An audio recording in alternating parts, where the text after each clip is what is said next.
WhatsApp a tímto tě vítám u dnešního videa, kde se podíváme na ty největší základy, co prostě potřebuješ vědět ohledně tradingu, než se tím tématem vůbec začneš. To znamená, jestli jsi absolutní začátečník, nováček v tom odvětví, tak bych ti doporučil na 100% si najít tužku a papír a sepsat si všechno, co nerozumíš, co dneska uslyšíš, protože je dokázáno, to, co si napíšem, tak si samozřejmě lépe zapamatujeme. Toto video jsem rozdělil do 4 částí. V první části si budeme bavit trošku o tom, co je trading, ve druhé části ti řeknu, proč to vůbec dává smysl v dnešní době se zabývat tradingem a co to prostě dlouhodobě může přinést. Ve třetí části se pobavíme o mindsetu, co prostě potřebuješ vědět, než začneš a jak to musíš mít hlavně v hlavě nastavený. A ve čtvrté části se pobavíme o těch největších základech, základních pojmech a tak dále, co prostě potřebuješ vědět o tvojí edukaci, konec konců úplně jedno, jestli potom se učíš z knížek, z nějakých videí nebo si skoupil nějaký kurz. Yes, a tímto se dostáváme k první otázce a to je, co to vůbec trading je. A k tomu ti můžu říct, že trading je obchod, úplně jednoduše. Výměnný obchod něčeho, co má hodnotu za něco, co taky má hodnotu. Možná by to nebudeš věřit, ale ty už si na 100% tradoval. Nemusí to být na nějakém finančním trhu, digitálně a tak dále, ale tradoval si tvoje peníze za to, co jsi koupil v krámu.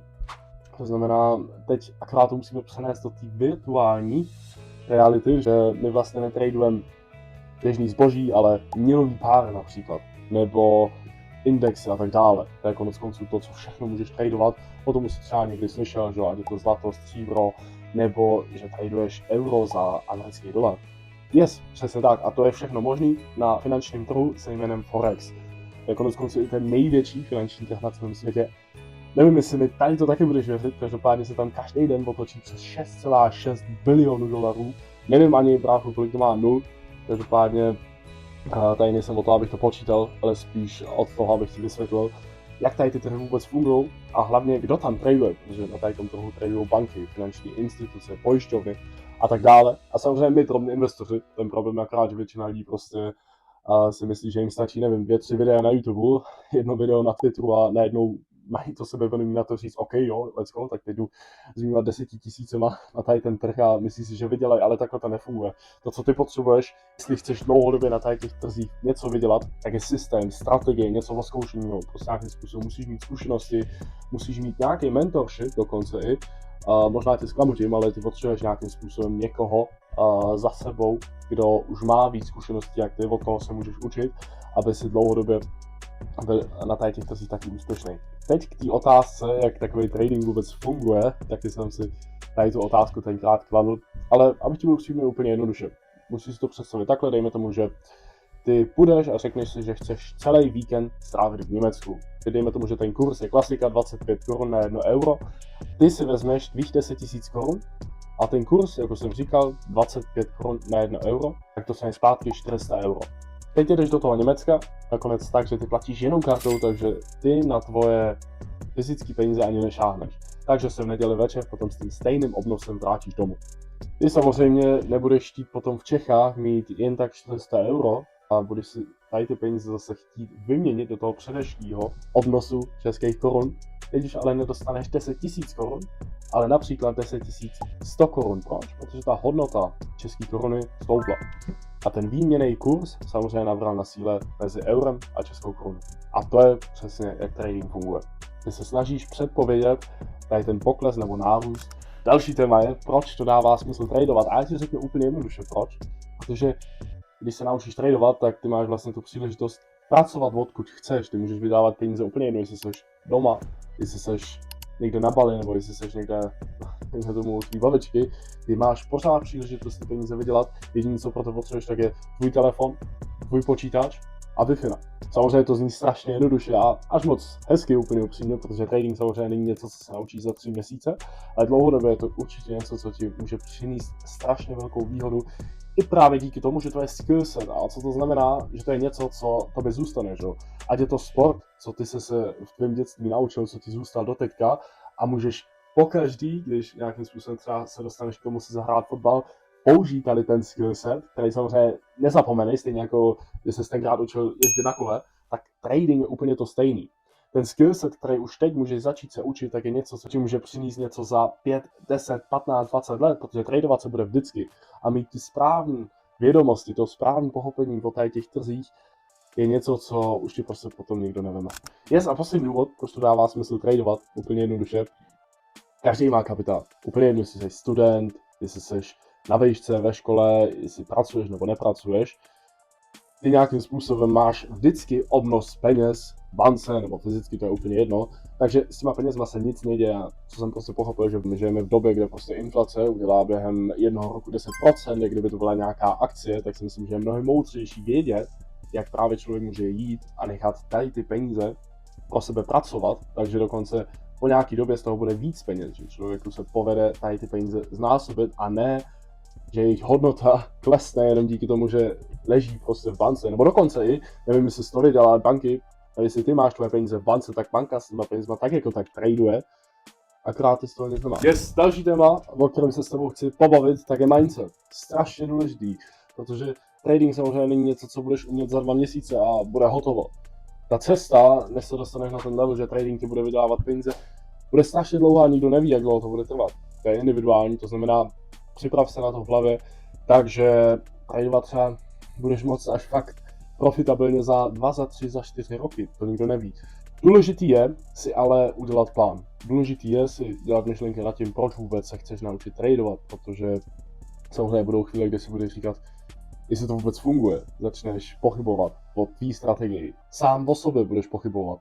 Budeš pochybovat o tom, jestli trading není nakonec jenom gamble a že to, co ti všichni říkají na internetu, tak je fake. To všechno k tomu patří. Takhle občas se ještě pořád cítím, to znamená úplně v pohodě, jestli máš takovýhle pocit, zůstaň na cestě a nějakým způsobem měj tu vizi před sebou. A fakt si třeba vem 10-15 minut na to dneska a sepis si fakt tvoje cíle, které chceš dlouhodobě tradingem dosáhnout. A nesoustřed se jenom na materialistické cíle, ale na takové ty cíle, které prostě jsou mnohem silnější, něco ve stylu, OK, když se naučím tradovat, tak můžu poslat moje rodiče do důchodu mnohem dřív, nebo když se naučím tradovat, tak můžu v nich 30 díky tomu procestovat celý svět. Co ty potřebuješ, tak je na 100% důvod. Why se tomu taky říká, a why v angličtině stojí pro what hurts you. To znamená, co tě volí, prostě, co tě nějakým způsobem fakt dokáže dát do tohoto emocionálního stavu, kde si fakt řekneš, ale ten trading se naučím úplně jedno, co se mi stane. Protože je strašně důležitý si vytvořit takovou vizi v hlavě, že je větší jak jakýkoliv problém, který konec konců ty budeš muset konfrontovat na té cestě profitabilitě. Další věc, která je strašně důležitá u tradingu, tak je to samozřejmě vidět celý téma vážně. Protože jestli budeš ty vnímat trading jako hobby, tak to samozřejmě bude platit jako hobby. Stejně jako nás Clash Royale asi pravděpodobně nikdy neplatilo, stejně jako nás nikdy neplatilo to, že jsme si šli tamhle 2krát za týden zakopat s kámošema za nějakou vesnici. Pro trading platí to úplně stejný. Jestli chceš vidět trading profesionálně a vydělávat profesionální peníze z toho, tak tvůj přístup musí být taky profesionální. Jestli si každý den řekneš, ale dneska investuju 3, 4, 5 hodin do tradingu, tak se taky na to musíš dodržet. Poslední věc je samozřejmě tvoje očekávání. Protože to už jsem říkal i předtím, tady ta celá věc není na 2 měsíce, tady ta celá věc bude trvat měsíce, roky, než se fakt naučíš na 100%, takže v tom skillsi to budeš perfektní. To znamená, že ani nějak se nekoncentruj na ty cíle, jako na ten proces. Na to, že prostě každý den uděláš tvoje to-dos, jako že každý den uděláš tvoji analýzu, jako že každý den budeš pracovat na tvém systému a budeš ho zdokonalovat. Když se bavíme o Forexu, tak se tu klade poslední otázka, to kdy vlastně Forex je vůbec otevřený, a sice od 23 hodin neděle do 23 hodin pátku, takže ty vlastně na tady tom trhu můžeš tradovat 24 hodin 5 dní v kuse. Teď se ale podíváme ještě trošku podrobněji na to, a to jak jednotlivě ten Forex trh je v různých městech na celém světě otevřený. Každopádně bych si v tvý pozici napsal 2 sessions, ty nejvíc důležitý. První je London session, která je každý den otevřená, jak to vidíš tady, od 9 do 17 hodin. A druhá session, a to je New York, která je otevřená od 13 hodin do 22 hodin evropského času. Ten trh jako takový je nejvíc zajímavý pro tebe od 13 hodin do 17 hodin, protože se samozřejmě ta London session s tou New York session přelínají. Každopádně, jestli už si doteďka byl schopný natankovat nějakou hodnotu z tohoto videa, tak tomu nezapomeň dát like, odběr a zvoneček, aby se nepropásl další videa. Tímto se přesouváme trošku do té hlubší části tady toho celého tématu kolem tradingu a probereme, dejme tomu, ty nejdůležitější odborné pojmy. První odborný pojem, který je pro tebe relevantní, tak to je PIP. PIP je jednotka pro měření vzdálenosti na trhu, přičemž ty máš dvě možnosti, jak tady tu vzdálenost můžeš měřit. První možnost je, že si tady prostě vezmeš přístroj od TradingView, který je na to určený takhle měřit prostě, co ten trh obnáší a tak dále. A tady je druhá možnost, jak to můžeš vypočítat, a to je jednoduše tím, že ty vezmeš horní hranici, tu cenu 0,637 a odečteš od ní tu spodní hranici, a to je 0,618. A taky přijdeš na 19, jak to vidíš u toho prvního způsobu. Je tady výjimka, když ten měnový pár končí japonským měnem, GPY, jako to vidíš tady v tom případu, Euro GPY. Tady se nebudeš koncentrovat na to čtvrtý desetinný místo, ale na to druhý. Takže ty tady vezmeš zase tvůj nástroj, dáš ho na tu spodní hranici a dáš ho až sem nahoru a přijdeš na to, že ta vzdálenost je 70 pipů. Ty se nad tím zamyslíš, že jo, tady vezmeš tu horní cenu a odečteš od ní tu spodní cenu, tak opět zase přijdeš taky na 75. Další terminologie v tradingu jsou následující 4 pojmy, a to je entry, stop loss, take profit a break even. Na každý z nich se teď podíváme. Jako první je důležité vůbec pochopit, kdy, v jaký moment si šel do toho tradu. To vidíš tady u toho entry nástup, ta cena 2295.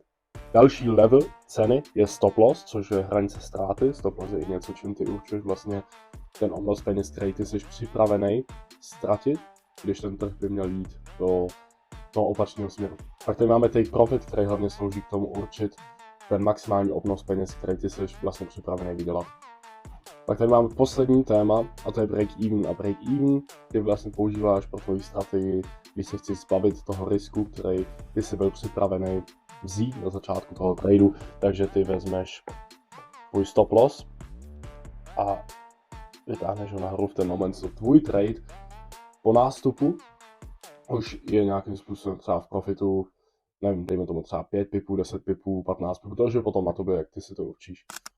Následující téma je risk management. To je téma, o kterém bych tady mohl mluvit 20 minut a probírat každý téma jednotlivě. Taky budu, každopádně jako první vezmeme takovou tu jednodušší část z toho celého, a to je, co to znamená lot size. Úplně jednoduše, když to takhle řeknu, čím větší lot size, tím větší risk anebo ztráta pro tvůj trade. Lot size je něco, čím ty určuješ velikost tvý pozice. Samozřejmě to je potom strašně důležitý přizpůsobit té strategii, kterou traduješ, plus i tvý připravenosti, kolik ty seš tady riskovat každý trade. Něco mezi, dejme tomu, takový to klasický rozmezí, kolik riskuješ na jednu pozici, zhruba něco mezi 1 a 3%. A jak tady ty 3%, jak tady tu lot size na základě tady těch informací vypočítáš pro tvůj trade, tak to ti teď ukážu pomocí kalkulačky. Protože samozřejmě jde to i z hlavy, každopádně na to potom si myslím, že nikdo nemá čas, jestli seš 20 sekund předtím jít do tvýho tradu, potom co ti ten trh dal nějaké konformace. Ta webová stránka se jmenuje MyFXBook a je to docela dost jednoduše dohledatelný, kde samozřejmě ty máš potom spoustu informací na výběr, které tam musíš zadat, o to, aby ti to vyplnilo tu správnou lot size, což potom vemeš a tady vidíš ten obrázek, na MetaTraderu vložíš na to místo, kde to vidíš nad tím stop lossem a take profitem. Samozřejmě, když se vrátíme k naší analýze, tak jediná věc, kterou tam musíš mít v hlavě, než si začneš vypočítávat tvůj lot size, tak je kolik pipů obnáší tvůj stop loss, protože konec konců to je přesně i ten risk, který ty chceš vypočítat, protože nechci samozřejmě riskovat celý tvoje konto.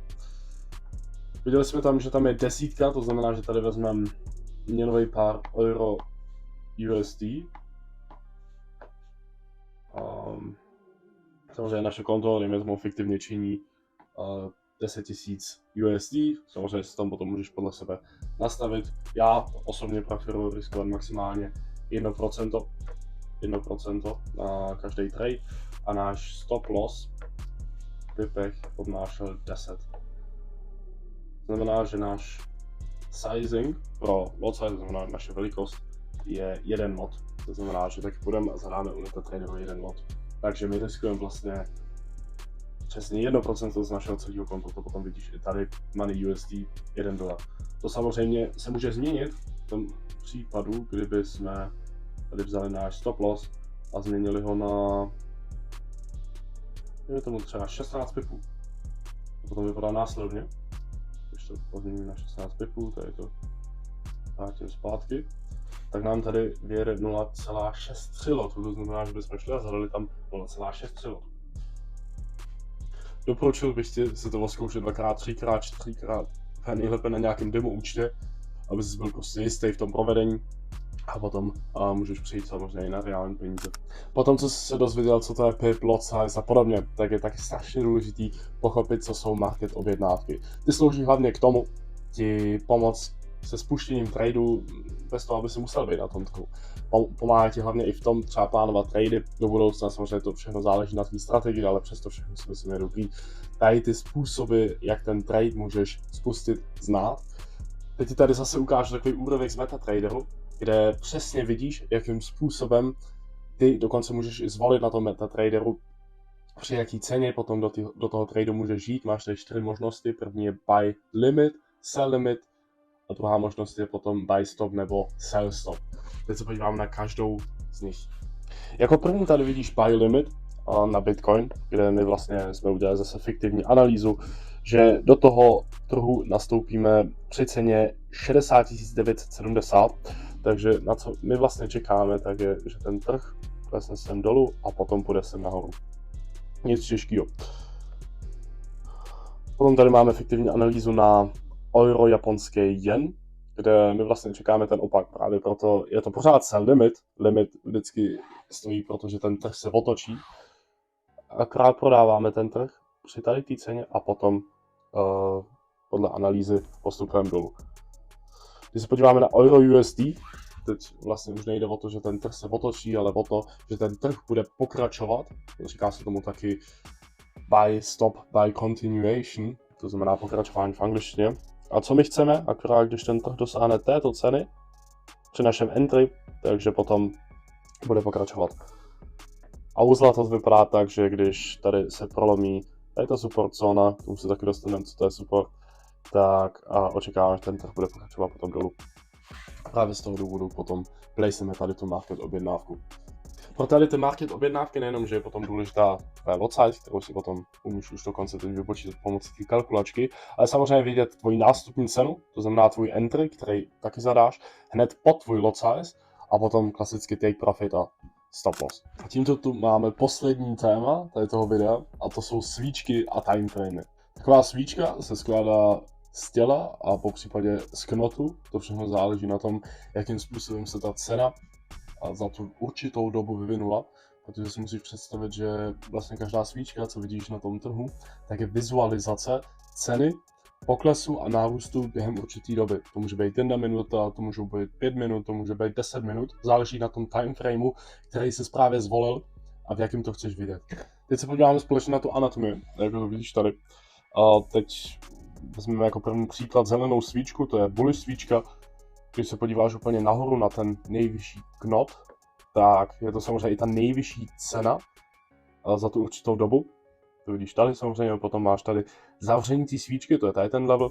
Tady se ta svíčka otevřela a během té doby to byla ta nejnižší cena, kam se ta svíčka dostala. To stejný platí pro bearish svíčky, to jsou červené svíčky, kde je akorát otevření svíčky a zavření svíčky logicky naopak. Protože samozřejmě tady ta cena začala a tady skončila, takže budeme možná pokračovat dolů. Co tobě můžu doporučit, aby si tady to téma pochopil ještě líp, tak jít na minutový timeframe v TradingView a sledovat fakt celou minutu, jak se ta svíčka vyvíjí. Jak to vidíš prostě tady, protože tady vidíme live, jak zrovna ta svíčka buduje ten knot dolů a v popřípadě, když ta svíčka nebo ta cena nebo ten trh se rozhodne jít nahoru, tak přesně jak jsi to viděl teď, tak ten knot se vytvoří a ten close bude třeba někde jinde. A poslední věc, kterou ti ukážu, tak to je, jak vlastně tady ten celý systém s těmi svíčkama a timeframama v kombinaci funguje. A sice teď tady vidíš denní timeframe, to znamená, každá svíčka se vlastně jeden celý den, pohyb té ceny během jednoho celého dne. A teď se podíváme na tom, co ten trh udělal za posledních, dejme tomu 16 hodin. Teď samozřejmě teď máme 16 hodin, teď by tady mělo být přesně 16 svíček od půlnoci.